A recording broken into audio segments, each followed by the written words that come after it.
من يهده الله فلا مضل له ومن يضلل فلا هادي له ونشهد أن لا إله إلا الله وحده لا شريك له ونشهد أن سيدنا وسندنا ونبينا وشفيعنا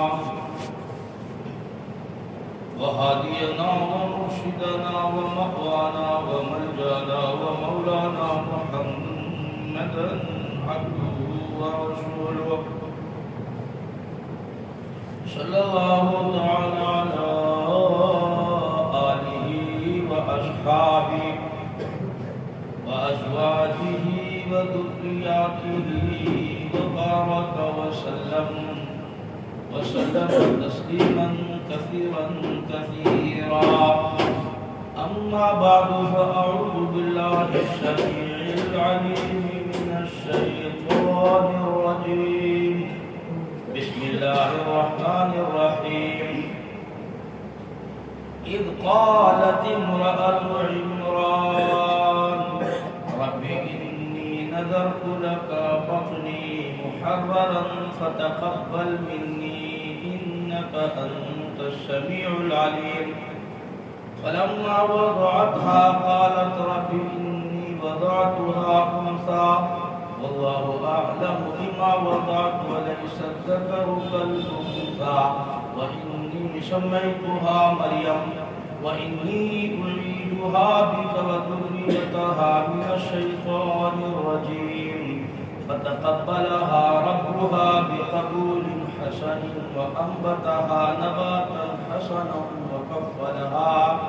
وكفلها كلما زكريا دخل عليه المحراب وجد عندها رزقا قال يا مريم أنى لك هذا قالت هو من عند الله إن الله يرزق من يشاء بغير حساب صدق الله مولانا العلي العظيم وبلغنا رسوله النبي الكريم ونحن على ذلك لمن الشاهدين والشاكرين والحمد لله رب العالمين اللهم صل على سيدنا محمد وعلى آل سيدنا محمد وبارك وسلم اللهم صل على سيدنا محمد وعلى آل سيدنا محمد وبارك وسلم اللهم صل على سيدنا محمد وعلى آل سيدنا محمد وبارك وسلم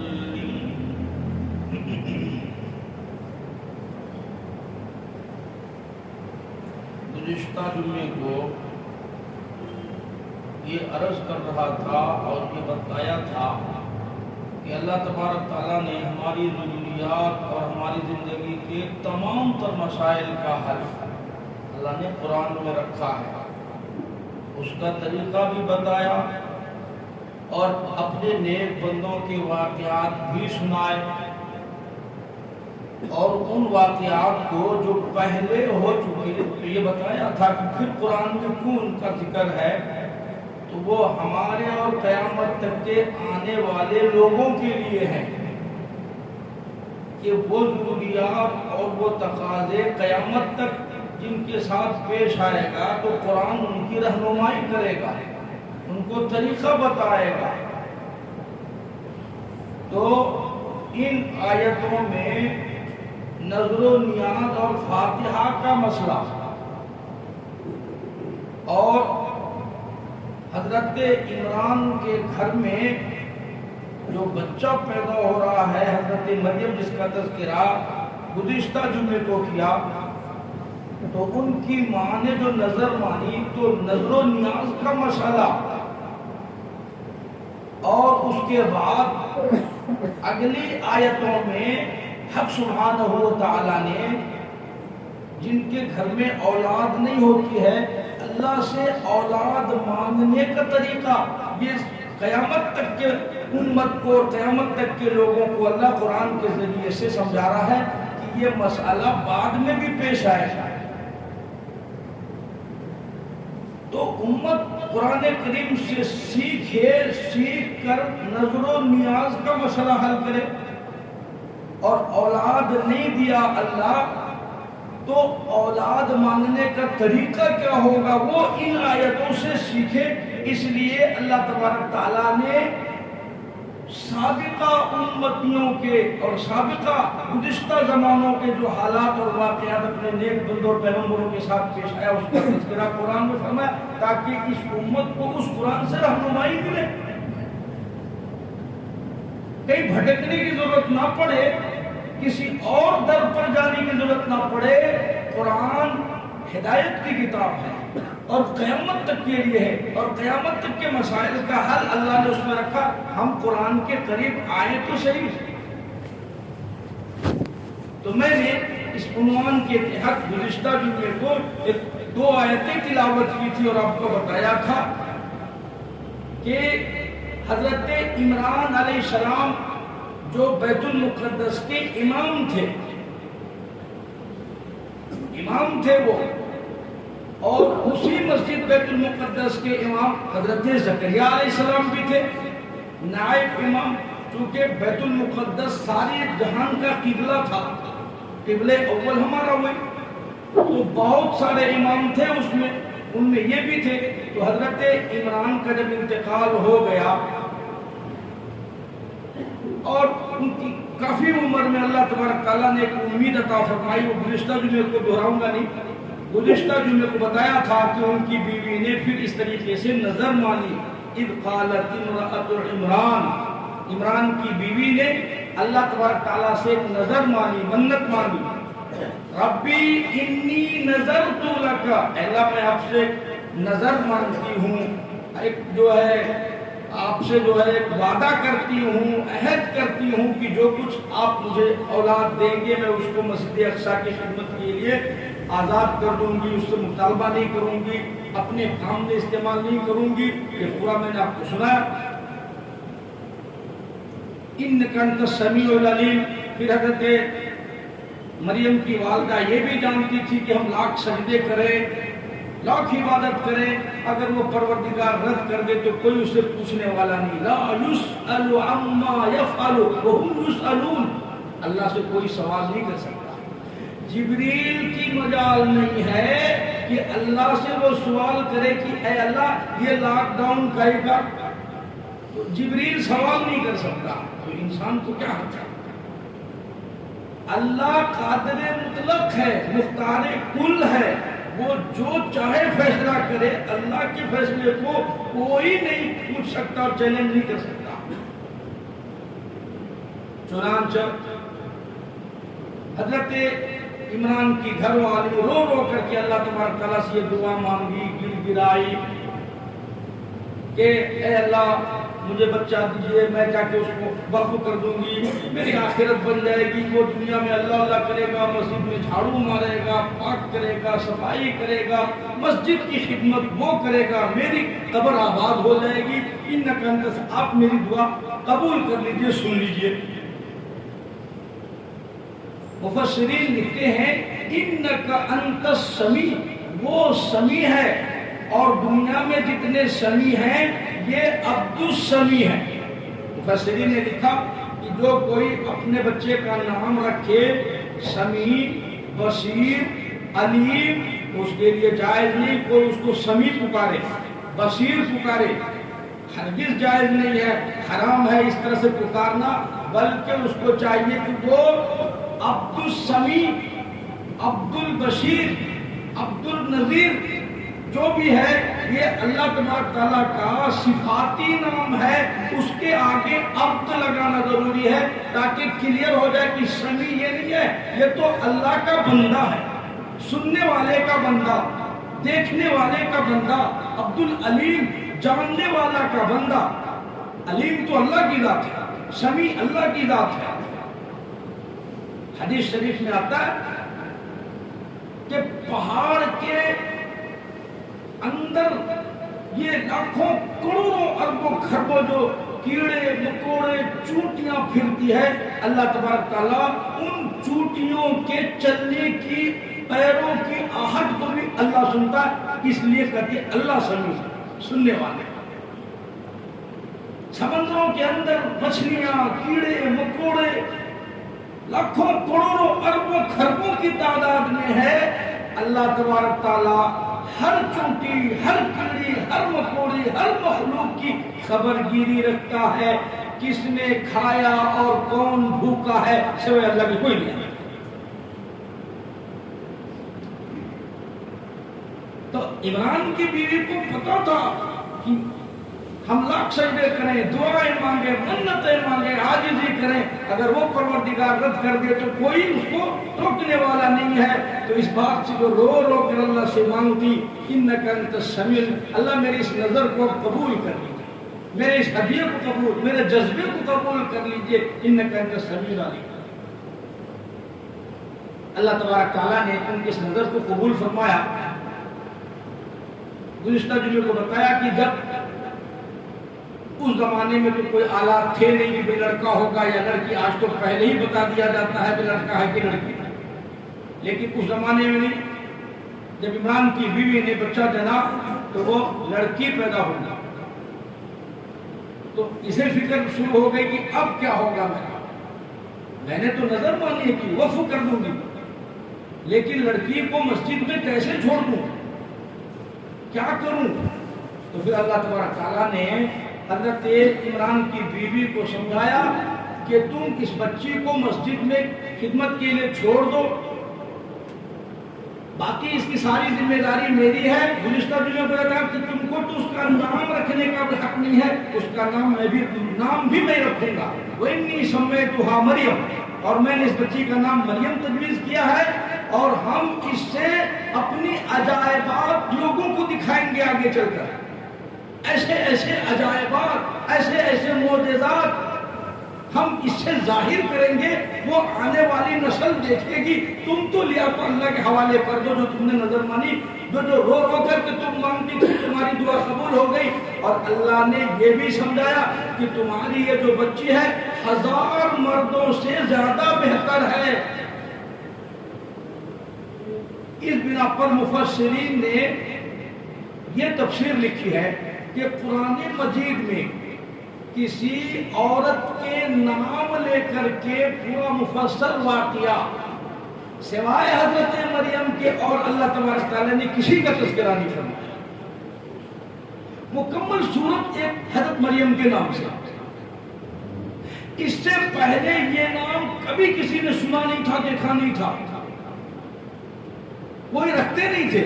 حضرت مریم کے بعد اب جتنی عورتیں آ رہی ہیں لوگ اپنے بچوں کا نام مریم رکھتے، اس سے پہلے کبھی کسی نے سنا نہیں، دیکھا نہیں تھا. تو اللہ نے تجویز فرمایا تھا.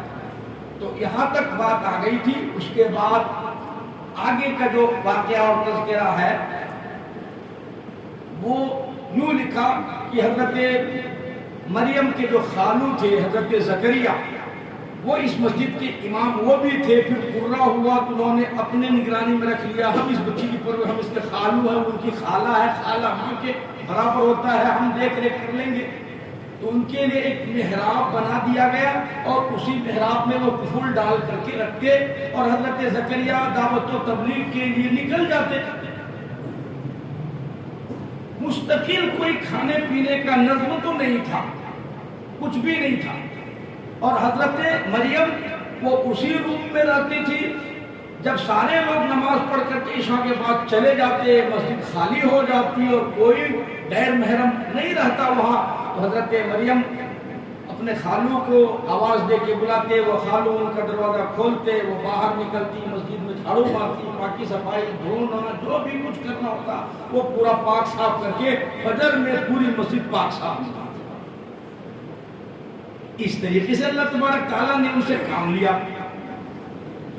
وہ عرض یہ کر رہا تھا کہ یہ سارا واقعہ ہو گیا، لیکن اس امت کو نظر و نیاز کا مسئلہ سمجھانا تھا.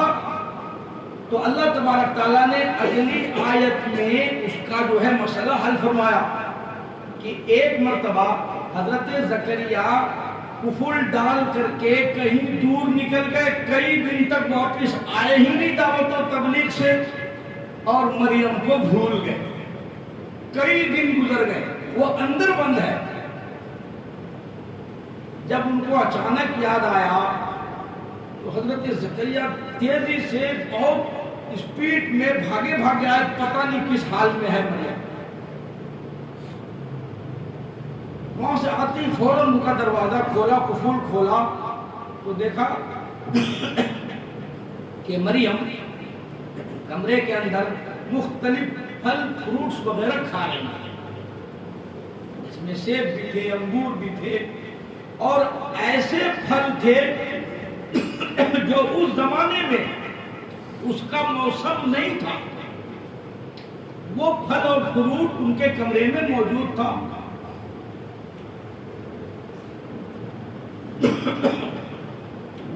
پروردگار عالم جل شانہ نے فرمایا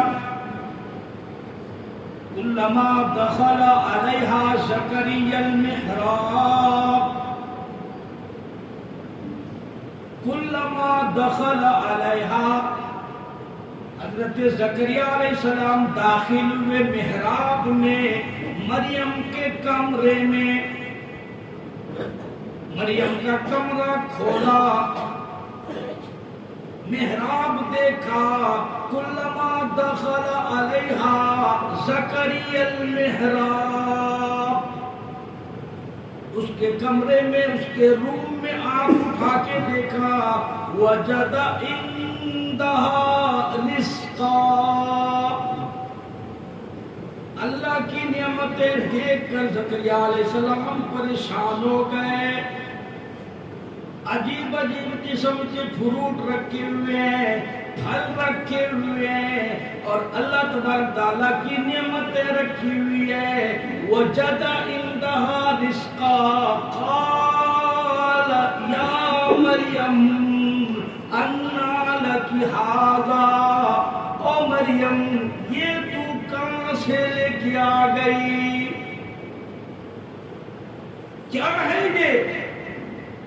باہر میں پھرتا ہوں، کسی دکان میں میں نے یہ فروٹ نہیں دیکھا، کسی مارکیٹ میں یہ نہیں مل رہا ہے، کہیں سے یہ دستیاب نہیں، لیکن تو لائی کہاں سے، کس نے لا کے دیا، آیا کدھر سے؟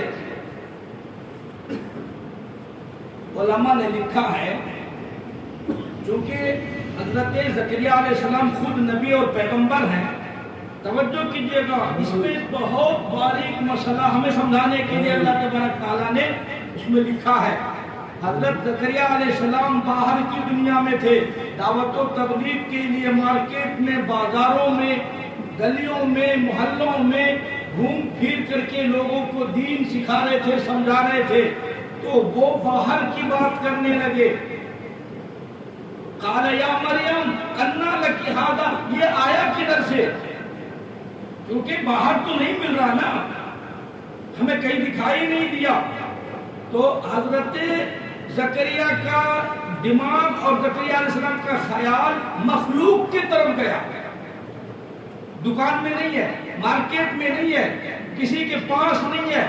تو حضرت مریم جو محراب میں تھی، اعتکاف میں بیٹھ کے تھی، مراقبے میں تھی، اللہ کی نگرانی میں تھی، اللہ کے گھر میں تھی، تو حضرت مریم کا دھیان اللہ کی طرف اور حضرت زکریا کا دھیان گیا کدھر؟ مخلوق کی طرف۔ تو حضرت زکریا علیہ السلام کی اس جواب میں حضرت مریم نے جواب دیا، سوال کے جواب میں، کلما دخل علیہا زکریا المحراب وجد عندها رزقا قال یا مریم انا لک ھذا قالت هو من عند اللہ، مریم کہنے لگ گئی میرے پروردگار نے مجھے یہ عطا فرمائے، کسی نے لا کے نہیں دیا، میرا اللہ موسم کا محتاج نہیں، میرا اللہ مارکیٹ کا محتاج نہیں، میرا پروردگار درختوں کا محتاج نہیں، میرا پروردگار کسی کا محتاج نہیں۔ قالت هو من عند اللہ ان اللہ یرزق من یشاء بغیر حساب، اللہ جس کو چاہتا ہے بغیر حساب و کتاب کی رزق عطا فرماتا ہے۔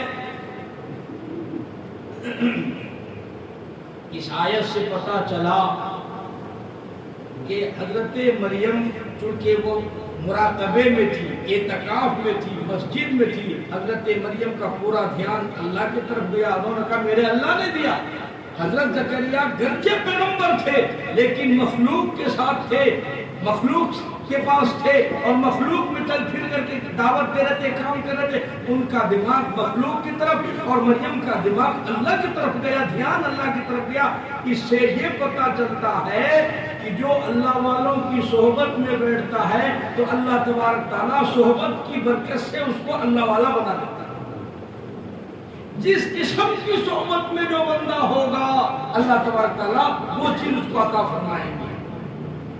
اس بنا پر کہتے ہیں کہ مسجدوں میں تھوڑی دیر بیٹھو، مسجدوں میں بیٹھنے کی عادت ڈالو، اللہ کا دھیان رکھو، مراقبہ کرو، محاسبہ کرو، اللہ سے لو لگاؤ تو اللہ کا دھیان آتا ہے. مخلوق اس بنا پر جب اللہ کی باتیں ہوتی ہیں تو جو بندہ دکان سے مسجد کو آتا ہے تو اسے اللہ کی بات سمجھ میں نہیں آتی ہے، اوپر بات نکل جاتی ہے. لیکن جو ذکر مراقبہ کرتا ہے تو اللہ کی باتیں اس کے سمجھ میں پہلے سے آ جاتی ہے. اسی لیے ہمارے یہاں جب مشورہ ہوتا تو ایک دن پہلے آنے بولتے، پہلے شب گزاری کرو، شب گزاری کے بعد تب صبح کی جو بات ہوگی وہ آپ کے سمجھ میں آئے گی. جو شب گزاری نہیں کرے گا اس کے سروں سے بات نکل جائے گی، بات سمجھ میں نہیں آئے گی. حضرت زکریا علیہ السلام حدیث کی کتاب 100 سال کی ان کی عمر تھی. حضرت زکریا کی اس وقت عمر جب یہ واقعہ ہوا، حضرت مریم نے کہا کہ انا لکی ھذا قالت هو من عند اللہ، یہ میرے اللہ کی طرف سے، اور اللہ جس کو چاہتا ہے بے حساب رزق. اس وقت حضرت زکریا کی عمر 100 سال، ان کی بیوی کی عمر 90 پر 6 سال. مفسرین نے لکھا 4 سال کی وہ چھوٹی تھی، 90 پر 6 اور حضرت زکریا 100 سال. 100 سال کی عمر میں قرآن مجید نے حضرت زکریا کا پورا نقشہ کھینچا قرآن میں. اور حضرت زکریا علیہ السلام نے جب یہ بات سنی تو پھر ان کی توجہ اللہ کی طرف ہو گئی. حضرت مریم نے آپ کی توجہ کو دنیا سے ہٹا کر آخرت کی طرف کی. اللہ کے لیے کیا مشکل ہے، یہ توجہ ادھر کی، یہ میرے اللہ کی طرف سے اور اللہ جو چاہتے کر دیتے بغیر حساب کے رزق. اللہ اکبر. تو حضرت زکریا علیہ السلام چونکہ اللہ کے پیغمبر تھے تو تھوڑی سی توجہ پر فوراً آخرت کی طرف مائل ہو گئے اور ان کی توجہ کامل ہو گئی. جب یہ دیکھا حضرت زکریا نے فوراً ہاتھ اٹھا کے یوں کہا کہ دیکھو موقع اور مناسبت سے دعائیں قبول ہوتی ہیں. بات سمجھ میں آ رہی ہے؟ توجہ کیجیے گا. موقع اور مناسبت سے دعائیں قبول ہوتی ہے. بہت سارے لوگ اعتراض کرتے ہیں ہمیں کہ بھائی فرض نمازوں کے بعد دعا ثابت نہیں اللہ کے نبی صلی اللہ علیہ وسلم سے. ہم کہتے ہیں کہ یہ مناسبت ہے. نیک عمل کرنے کے بعد اس کی قبولیت اور اپنے آخرت کے لیے دعا کرنا سنت ہے. نیک عمل کے بعد کوئی اچھے کام کے بعد اللہ سے دعا مانگو تو دعا کی قبولیت کے آثار بڑھ جاتے ہیں. اور نماز بہت بڑی عبادت ہے تو اس کے بعد کی دعا، ہاں اس پر علماء کا اتفاق نہیں ہے کہ اجتماعی دعا ہو، اس پر اتفاق نہیں. ہم بھی اس پر اتفاق نہیں کرتے ہیں. ہم نہیں کہتے کسی کو ضرورت ہو سلام پہ جا سکتا ہے، کسی کو ضرورت ہو ہمارے ساتھ دعا کرے، کسی کو ضرورت ہو وہ الگ سے دعا کرے. ہم اس کو پابندی بناتے ہیں. لیکن نمازوں کے بعد دعا مسنون بہتر ہے. تو جب حضرت زکریا علیہ السلام کی توجہ اس طرف ہوئی تو حضرت زکریا نے بھی ہاتھ پھیلا دیا. قرآن مجید فرمایا ہنالک دعا زکریا ربا، ہنالک دعا زکریا ربہ. حضرت زکریا نے اپنے پروردگار کو پکار لیا، او میرے رب آپ نے مریم کو بے موسم پھل عطا فرمایا. ساری دنیا میں اس کا موسم نہیں ہے، مارکیٹ نہیں ہے. اور میرے مولا میں بھی بوڑھا ہو چکا ہوں، 100 سال کی میری عمر ہے، میں بھی بے موسم ہو گیا، میری بیوی بھی بوڑھی ہو گئی. وَاسْتَعْلَ الرَّأْسُ شَيْبًا، میرے بال بھی سفید ہو گئے، کھال بھی ختم ہو گیا. گیا اور کھال کے نیچے جو ہڈیاں ہیں ان ہڈیوں میں سے گودے ختم ہو گئے. میں اقرار کرتا ہوں، اعتراف کرتا ہوں، بچہ پیدا کرنے کی صلاحیت میری بیوی کے پاس نہیں، میرے اندر جسمانی طاقت نہیں. ہنالک دعا زکریا ربہ قال رب ان ابنی من اہلی. او میرے پروردگار، آپ مریم کو بے موسم پھل دے سکتی ہے، مجھے بھی بے موسم اولاد دینے کی آپ کو طاقت ہے. اللہ جیسے آپ موسم کے محتاج نہیں، آپ مارکیٹ کے محتاج نہیں، اللہ ہمیں بھی بے موسم آپ پھل عطا فرمائیے، ایک بچہ عطا فرما دیجئے، اولاد دے دیجئے. گرچہ اولاد کا وقت اب نہیں رہا، میری عمر 100 سال، میری بیوی کی عمر 96 90 پر 6 سال ہے، اس عمر میں اولاد نہیں ہوتی ہے، لیکن آپ بے موسم پھل دے سکتے ہیں کہ بے موسم اولاد بھی آپ دے سکتے ہیں. ہنالک دعا زکریا ربہ قال رب ان ابنی من اہلی. آپ مجھے اولاد عطا فرما دی. تو علماء نے لکھا کہ مناسبت سے دعا جو مانگی جاتی ہے اللہ تبارک تعالیٰ اس کو قبول فرما لیتے ہیں. اسی لیے علماء نے لکھا کہ جب آدمی عمرے میں جائے یا حج میں جائے اور جا کر کے وہاں زمزم پیے تو زمزم پینے کے بعد اس کو چاہیے کہ وہ یہ دعا کرے، اے اللہ آج آپ نے مجھے دنیا کے پیاس بجھائی میری، اللہ جس طریقے سے آج آپ نے میری دنیا کی پیاس بجھا دی، اے اللہ مرنے کے بعد آخرت کی پیاس بھی میری بجھائیے گا. آج آپ نے زمزم پلایا، مرنے کے بعد آپ حوض کوثر سے میری پیاس بجھا دیجیے گا تو دعا فوراً قبول ہوگی کی مناسبت ہے. اے اللہ جس طریقے سے آج آپ نے میرے پیاس کی آگ کو زمزم سے بجھا دیا، اللہ اسی طریقے سے آپ جہنم کے آگ کو بھی میرے لیے بجھا دیجیے. مناسبت کی دعا. حضرت ابراہیم علیہ السلام نے جب بیت اللہ کی تعمیر کی تو آپ نے فوراً اللہ سے دعا مانگی، فوراً دعا مانگی، اے اللہ یہ مکہ بنجر ویران ہے، اللہ یہاں پر جو ہے ہر قسم کی اللہ پھل فروٹ اور ہر قسم کی نعمتیں اور رزق کا آپ یہاں پر انتظام کر دیجئے. چنانچہ لاکھوں کروڑوں لوگ ہر سال جاتے ہیں، 12 مہینے جاتے ہیں، کسی چیز کی وہاں کمی اللہ ہونے نہیں دیتا، کسی چیز کی کمی اللہ وہاں ہونے نہیں دیتا. 12 مہینے انڈیا والے جاتے ہیں، ان کو انڈین کھانا، دوسرے ملک والے گئے تو وہاں کا کھانا، امریکہ والا گیا تو امریکن کھانا، جرمن والا گیا تو جرمن کا، چائنیز آیا تو چائنیز کا. ہم ایک ہوٹل میں تھے وہاں، تو ہمارے ہوٹل ملیشیا والے تھے، تو بازو کاؤنٹر ہوا کرتا تھا، تو ان کا کھانا ہم دیکھتے تو ہمارے سمجھ میں کچھ نہیں آتا کہ یہ کیا کھا رہے ہیں. کبھی کبھی غلطی سے وہ جو ہے ان کے کاؤنٹر میں چلے جاتے تھے، معلوم نہیں ہوتا تھا، پھر وہ جو لکھا ہوا رہتا تھا تو وہ دیکھ کے پھر آتے نہیں بھائی غلطی ہو گیا، ادھر نہیں ہمارا کاؤنٹر ادھر ہے، کیونکہ لائن سے کاؤنٹر رہتا ہے ہوٹل میں. تو جس ملک کے جو بندے پہنچ جائیں الحمدللہ اس کو اپنے ملک کا کھانا وہاں اللہ کا فرماتے. ابراہیم علیہ السلام کی دعا نے اللہ قبول فرمائی. حضور پاک صلی اللہ علیہ وسلم جب مکے سے ہجرت کر کے مدینہ گئے اور وہاں آپ کی جو قبر بنی اور وہاں پر جب یہ بنی تو حضور نے حضرت ابراہیم کی مناسبت سے اللہ سے دعا مانگی، اے اللہ آپ نے حضرت ابراہیم کو ایسے مکے میں برکت عطا فرمائی ہے، اللہ میں مدینے میں ہوں، میری وجہ سے مدینے میں برکت عطا فرما دیجئے. اللہ یہاں بھی آنے والوں کو کوئی کمی مت کیجئے گا. اللہ یہاں بھی 12 مہینے ہر کھانے کا، ہر پھل کا، ہر فروٹ کا انتظام کر دیجئے، جیسے آپ نے مکے میں ویسے مدینے میں برکتیں عطا فرمائیے. سبحان اللہ، ایسی دعا قبول ہوئی ہے کہ لوگ مکے میں کم اور مدینے میں زیادہ شاپنگ کرتے ہیں. مکے میں کم اور مدینے میں، اور کبھی کسی چیز کی کمی کسی کو نہیں. ایسی برکت. تو موقع اور مناسبت سے دعائیں قبول ہوتی ہے. حضرت زکریا نے ہاتھ اٹھا دی، اللہ مریم کو بے موسم پھل، میں بھی بے موسم اولاد مانگ رہا ہوں، 100 سال میں نہیں ملی، اللہ اب دے دیجئے. چنانچہ اللہ تبارک تعالیٰ نے حضرت زکریا کی دعا قبول فرمائی. اللہ نے ان کو بیٹا عطا فرمایا اور فرمایا کہ زکریا میں تمہیں بیٹا دیتا ہوں اور اس بیٹے کا نام ایسا فرما بردار دوں گا، ایسا خدمت گزار بیٹا دوں گا، ایسا دوں گا آپ کو کہ آپ کو یقین نہیں آئے گا کہ میں کیسا پروردگار ہوں، اور اس کا نام بھی میں رکھوں گا اسمہ یحییٰ، کہ میں اس بچے کا نام یحییٰ رکھوں گا اور اس کو اپنا نبی اور پیغمبر بناؤں گا اور فرما بردار بناؤں گا، خدمت گزار بناؤں گا، آپ کی آنکھیں ٹھنڈی کر دوں گا۔ اللہ تبارک تعالیٰ نے پھر آپ کو اولاد عطا فرمائی اور اس کا نام یحییٰ رکھا۔ تو قرآن مجید نے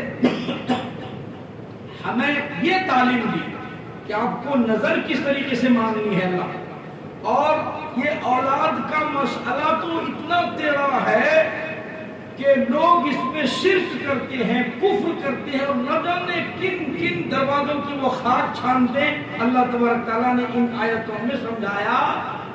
چنانچہ حدیث شریف کی کتاب ہے، توجہ کیجئے گا۔ حضرت اماں عائشہ صدیقہ رضی اللہ تعالی عنہا ایک مرتبہ رونے لگی۔ آپ صلی اللہ علیہ وسلم نے پوچھا عائشہ کیا بات ہے، کیوں رو رہی ہو؟ کہنے لگے اللہ کے رسول صلی اللہ علیہ وسلم کافی عرصہ گزر گیا، بہت زمانہ گزر گیا، ہمارے گھر میں کوئی اولاد نہیں، کوئی بیٹا نہیں، کوئی بیٹی نہیں، کوئی اولاد نہیں، لوگ تانے ماریں گے، پتہ نہیں کیا کیا کہیں گے، آپ دعا کرو۔ کون کہہ رہی ہے؟ ہم سب کی ماں اماں عائشہ صدیقہ۔ توجہ کریں وہ لوگ جن کو اللہ اولاد نہیں دیا ہے، اور کبھی وہ اس در پر کبھی اس در پر، اور نہ جانے اولاد کے لیے ہم تو یہاں تک سن کے وہ غیروں کے پاس بھی چلی جاتی ماتھا ٹیکنے کے لیے، اللہ حفاظت فرمائے۔ توجہ کیجئے گا۔ اماں عائشہ کہنے لگی آپ اللہ کے رسول ہو، نبی ہو، پیغمبر ہو، سب سے بڑا مسئلہ لاڈلا ہو، آپ دعا مانگیں گے اللہ رد نہیں کرے گا، آپ دعا مانگو اللہ رد کر دے گا، اللہ رد نہیں کرے گا، اللہ اولاد دے گا۔ لوگ تانے ماریں گے، کیا کریں گے؟ اللہ توجہ کیجئے۔ اماں عائشہ صدیقہ رضی اللہ تعالی عنہا نے عرض کیا یا رسول اللہ صلی اللہ علیہ وسلم ہاتھ اٹھا دو، پروردگار عالم کے حضور میں دعا مانگ دو، دعا کرنا کوئی گناہ نہیں، اولاد مانگنا کوئی گناہ نہیں، دین دنیا کی بھلائی مانگنا کوئی گناہ نہیں، بیٹا مانگنا گناہ نہیں ہے، بیٹی مانگنا گناہ نہیں ہے، گھر مکان دکان مانگنا کوئی گناہ نہیں ہے۔ عقیدہ یہ مناؤ مانگنے والے ساری مخلوق ہے، لیکن دینے والا صرف میرا پروردگار ہے۔ عقیدہ ایسا بناؤ کوئی گناہ نہیں ہے، کوئی پوچھ گچھ نہیں ہے، ایک ہی عقیدہ رکھو دینے والی ذات صرف میرے پروردگار کی ہے، کسی در سے نہیں مل سکتا، کسی چوکھٹ میں نہیں مل سکتا، کسی دکان مکان میں نہیں مل سکتا، ڈاکٹر حکیم نہیں دے سکتا، پیر فقیر نہیں دے سکتا، دینے والی ذات میرے پروردگار کی ہے۔ خود حضور کے گھر میں اماں عائشہ کو نہیں ملا، دعا کی درخواست کر دی۔ امام الانبیاء محبوب کبریا حضرت محمد مصطفیٰ صلی اللہ تعالی علیہ وسلم نے فرمایا او عائشہ ٹھیک ہے میں اللہ کا لاڈلا نبی ہوں، اللہ کا بڑا محبوب ہوں، پیغمبر ہوں، رسول ہوں، ہاتھ اٹھا دوں گا، دعائیں مانگوں گا، اللہ بیٹا دے گا یا بیٹی دے گا، جو چاہے گا اللہ دے گا۔ اللہ نے قرآن میں اعلان فرمایا یَهَبُ لِمَن يَشَاءُ إِنَاثًا وَيَهَبُ لِمَن يَشَاءُ الذُّكُورَ۔ اللہ جسے چاہتا بیٹا عطا فرماتا ہے، جسے چاہتا بیٹی عطا فرما دیتا ہے، اور جسے اللہ چاہتا دونوں میں سے کچھ بھی نہیں دے اس کا کوئی کچھ نہیں بگاڑ سکتا۔ اللہ تبارک تعالیٰ اعلان فرماتے ہیں اور عائشہ ٹھیک ہے میں رحمت للعالمین ہوں، ساری کائنات کا سردار اللہ اللہ نے مجھے بنایا، میں اللہ کا لاڈلا ہوں، پاک پیغمبر رسول ہوں، رحمت للعالمین ہوں۔ عائشہ لیکن تجھے معلوم ہونا چاہیے یہ اولاد والا کوٹا میرے قبضے میں نہیں، اولاد کا کوٹا اللہ نے کسی کے حوالے نہیں کیا۔ جب میرے قبضے میں نہیں ہے تو میرے بعد آنے والے کیا کسی پیر کے قبضے میں ہے، کسی ڈاکٹر کے قبضے میں ہے، کسی ولی کے ہاتھ میں ہے، کسی اور کے ہاتھ میں اللہ دے دے گا؟ اس کا کوٹا صرف اللہ کے ہاتھ ہے۔ چنانچہ موت تک اما عائشہ کو کوئی اولاد نہیں ہوئی ہے۔ کیا یہ رہنمائی نہیں ہے کہ آپ دوسرے کسی کے در پر جاؤ، وہاں اولاد مانگو، وہاں شفا مانگو، وہاں بھلا مانگو؟ یہ شرک نہیں تو کیا ہے؟ یہ اللہ کی ذات و صفات میں خیانت نہیں تو کیا ہے؟ امیر المومنین عمر فاروق رضی اللہ تعالیٰ عنہ کا زمانہ اور دور ہے۔ پروردگار عالم جل شانہ نے یوں انتظام فرمایا، شرک کی جڑوں کو ختم فرما دیا۔ لقد رضی اللہ عن المؤمنین اذ یبایعونک تحت الشجرہ۔ اللہ نے قرآن مجید میں ایک درخت کا ذکر فرمایا، ایک درخت کا، پیڑ کا، جھاڑ کا تذکرہ فرمایا اور یوں اعلان فرمایا لقد رضی اللہ، اللہ سارے لوگوں سے راضی ہو گیا، تحت الشجرہ، جو درخت کے نیچے ہیں۔ یہ واقعہ صلح حدیبیہ کا ہے۔ حضور نے عثمان غنی کو مکے میں بھیجا، جاؤ حالات دیکھ کر کے آؤ۔ 1400 صحابہ کی جماعت تھی جو عمرہ کرنے کے لیے، بہت لمبی تفسیر ہے بتاؤں گا بعد میں، جو عمرے کے لیے آئی تھی، مکے والوں نے روک لیا 7-8 کلومیٹر پہلے ہی صلح حدیبیہ میں۔ تو ایک درخت کے نیچے صحابہ، 1400 صحابہ کی جماعت تھی۔ حضرت عثمان غنی مکے میں گئے تو وہاں سے افواہ آ گئی کہ عثمان غنی کو لوگوں نے شہید کر دیا۔ حضور نے اس درخت کے نیچے 1400 صحابہ کو عثمان غنی کے قتل کے بدلے کے لیے موت پر بیعت لیا۔ کس کی بیعت لی؟ موت کے بدلے کی بیعت، شہادت کی بیعت، کہ ہم 1400 مر جائیں گے، کٹ جائیں گے، شہید ہو جائیں گے، عثمان غنی کے خون کا بدلہ لے کے جائیں گے۔ توجہ کرو، بیعت لینے والا پیغمبر، پیر دیکھو پیغمبر، اور بیعت لے رہے صحابہ، اور کس کے نیچے ایک درخت، جس درخت کا تذکرہ قرآن میں ہے، مقدر جائیے اس درخت کا جس کا تذکرہ اللہ قرآن میں فرمایا تحت الشجرہ۔ تو یہ ہو گئی حضور کی وفات کے بعد وہ واقعہ، نہیں صرف اس درخت کا واقعہ سناتا ہوں۔ صحابہ میں وہ درخت بہت مقدس ہو گیا، ادھر سے جو جماعت جاتی وہاں ٹھہرتی، ادھر درخت کے نیچے ٹھہرتی، 2 رکعت نماز ادا کرتے اور اس درخت کو بابرکت سمجھتے کہ یہاں پر حضور نے 1400 لوگوں کی بیعت لی ہے، اور اس درخت کا تذکرہ قرآن میں اگر ہو تو واقعی کتنی مقدس ہوگی۔ یہ سلسلہ چلتا رہا، لوگ نمازیں پڑھتے، نفلیں پڑھتے، وہاں تھوڑی دیر آرام کرتے، وہاں بیٹھ کر کھانا کھاتے، اس کو مقدس سمجھتے کہ بڑی بابرکت ہے، قرآن میں تذکرہ ہے، یہاں پر حضور نے بیعت کی تھی، یہاں پر حضور قیام فرمائے تھے۔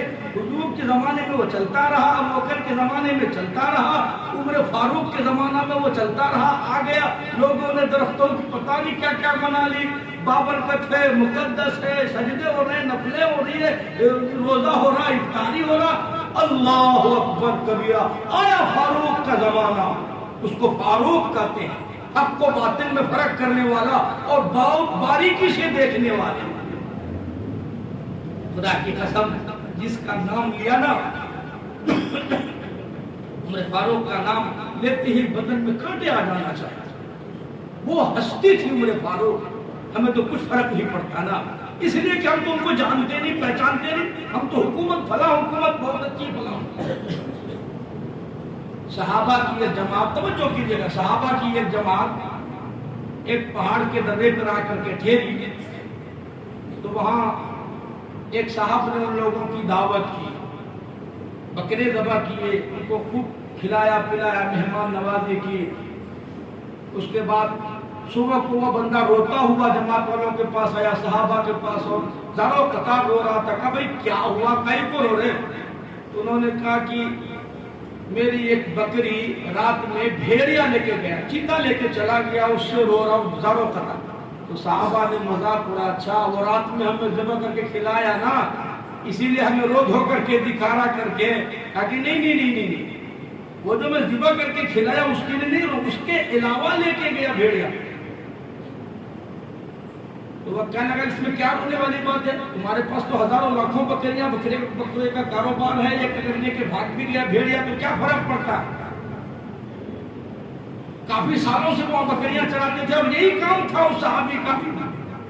وہ صحابی رو کر عرض کرنے لگے نہیں آپ کو معلوم نہیں، میں اس وجہ سے نہیں رو رہا ہوں، میری ایک بکری بھیڑیا لے گیا، چیتا لے گیا، شیر لے گیا، میرے پاس ہزاروں بکریاں ہیں، میں روزانہ ذبح کر کر کے آپ کو کھلاؤں گا اور دوسرے لوگوں کو کھلاتا ہوں، اس بات سے نہیں رو رہا ہوں. صحابہ نے پوچھا پھر کیوں روئے؟ زارو قطار کیا بنی، کیا ہوا؟ وہ کہنے لگا میں برس سے بکریاں چراتا ہوں، میری بکریاں ادھر آزو بازو چرتی رہتی ہے، بھیڑیا ادھر آزو بازو پھرتی رہتی ہے، آج تک کبھی بھیڑیے نے میری بکری پر حملہ نہیں کیا، آج پہلی مرتبہ بھیڑیا بکری کو لے گیا. ایسا معلوم ہوتا ہے عمر فاروق کا جنازہ اٹھ گیا. فاروق اعظم کے ہوتے ہوئے، ان کے عدل و انصاف کے ہوتے ہوئے میری بکریوں پر بھیڑیا حملہ نہیں کر سکتا تھا، آج بھیڑیے نے حملہ کر دیا، میری بکری لے گیا. ہمیں ایسا معلوم ہوتا ہے عدل و انصاف فاروق کا اٹھ گیا. تھوڑی دیر بعد اطلاع آئی عمر فاروق کا جنازہ اٹھ گیا، دنیا سے عدل و انصاف ختم ہو گیا. وہ ہستی تھی عمر فاروق. سیدنا عمر فاروق کا زمانہ دور آیا، آپ نے صحابہ کو فرمایا اس پیڑ کو جڑوں سے اکھاڑ کر کے پھینک دو، یہ شرک کا اڈا بننے والا ہے، جڑوں سے کھود کے پھینکو اس کو. لوگ دوڑے، چیخے، چلائے. شکر ہے ہم جیسا وہاں کوئی نہیں پہنچا، ورنہ فوراً کہتا یہ تو بدعتی ہے، یہ تو وہابی ہو گیا، پتہ نہیں کیا کیا کہتے. عمر فاروق نے اس کو جڑوں سے کھود کر کے پھینک کر کے باہر پھینک دیا کہ اس درخت میں کچھ نہیں رکھا ہے، اللہ کی ذات سب کچھ کرنے والی ہے، لوگ آگے چل کر اس کی پوجا کریں گے، اس کو شرک کریں گے یا منتیں مانیں گے، پتہ نہیں کیا کیا کریں گے. جڑوں سے کھود کر کے فاروق اعظم نے ان تمام کو پھینکوا دیا اور کہا اس کا نام و نشان مٹا دو، ہل چلا دو اس پر. آج اس درخت کا نام و نشان نہیں ہے. صحابہ کرام نے شرک کے خلاف ایسے سخت ترین قدم اٹھائے، اتنے پاورفل قدم اٹھائے. آج عرب کنٹری میں شرک کا کہیں دور دور تک نام و نشان نہیں ملے گا، لیکن آپ آ جاؤ ہندوستان، پاکستان، ہمارے ملک میں پھر دیکھو آپ، سبحان اللہ سبحان اللہ، یہاں بیٹی ملتا ہے، وہاں بیٹا مل رہا ہے، وہاں نوکری مل رہی، وہاں چھوکری مل رہی ہے، سارے ملک میں یہی چل رہا ہے. اللہ کو چھوڑ کر سب اپنی اپنی دکان کھول کے رکھے، وہاں شفا مل رہا ہے، وہاں صحت مل رہی ہے، ہر جگہ بڑے بڑے بورڈ لگے. اللہ تبارک تعالیٰ نے قرآن مجید کی آیتوں میں فرمایا غلام علی کا دعا زکریا، جس کو نہ ملی وہ اللہ سے مانگے، اور جس کو نہ بھی چاہے وہ اللہ سے مانگے. اللہ ہر چیز پر قادر ہے، اللہ قادر مطلق، وہ کسی کا محتاج نہیں، عمر کا محتاج نہیں ہے، وہ کھانے پینے کا محتاج، جو چاہتا اللہ کرتا ہے. کسی کے قبضے قدرت میں کچھ بھی نہیں، اللہ کے سوا کوئی نہیں کر سکتا ہے. قرآن نے ہمیں یہ تعلیم، قرآن نے ہمیں یہ سکھایا ہے. اللہ پاک ہم سب کا پکا مسلمان بنائے، نیک بنائے، عقائد درست فرمائے. قرآن کے کہنے کا مطلب یہ ہے اعمال کتنے اچھے ہوں، اگر عقائد درست نہیں ہوں گے میرے پروردگار کے نزدیک اس کی کوئی حیثیت نہیں. کوئی ہے کتنے اچھے اعمال ہو، اگر عقائد ٹھیک نہ ہوئے ہو تو کوئی مسئلہ نہیں ہوتا ہے. فاؤنڈیشن اگر اچھی نہ ہو، پلر اچھے نہ ہو، چھت جتنا خوبصورت بنا لو آپ، لائٹ جتنا اچھا لگا لو، اس مکان کی کوئی گارنٹی نہیں ہوگی. پلر مضبوط ہونا. عقائد ہمارے پلر ہیں، وہ قرآن نے جگہ جگہ سکھائے. قرآن مجید جگہ جگہ بتائے ہیں عقیدہ ایسا ہو اللہ کے سوا کوئی کرنے والی ذات نہیں. یہ صحابہ کا عقیدہ تھا, یہ تمام پیغمبروں کا عقیدہ تھا. 100 سال عمر گزر جاتی, 100 خود پیغمبروں کی اللہ کے سوا کسی سے نہیں مانگتے. دینے والی ذات صرف اللہ کی ہے اور اللہ ان کی سنتا تھا. آج ہمارا یہ حال ہے کہ سب ہماری سنتا, ایک اللہ ہی نہیں سنتا. اللہ سے لو نہیں ہے, اللہ سے تعلق نہیں ہے, اس لیے اپنے تعلق کو مضبوط بنائیے اور اللہ تبارک تعالیٰ سے لو لگائیے. اللہ ہم تمام کو پہلے سنت عمل کی توفیق عطا فرمائے. آمین. وآخر دعوانا الحمد للہ رب العالمین.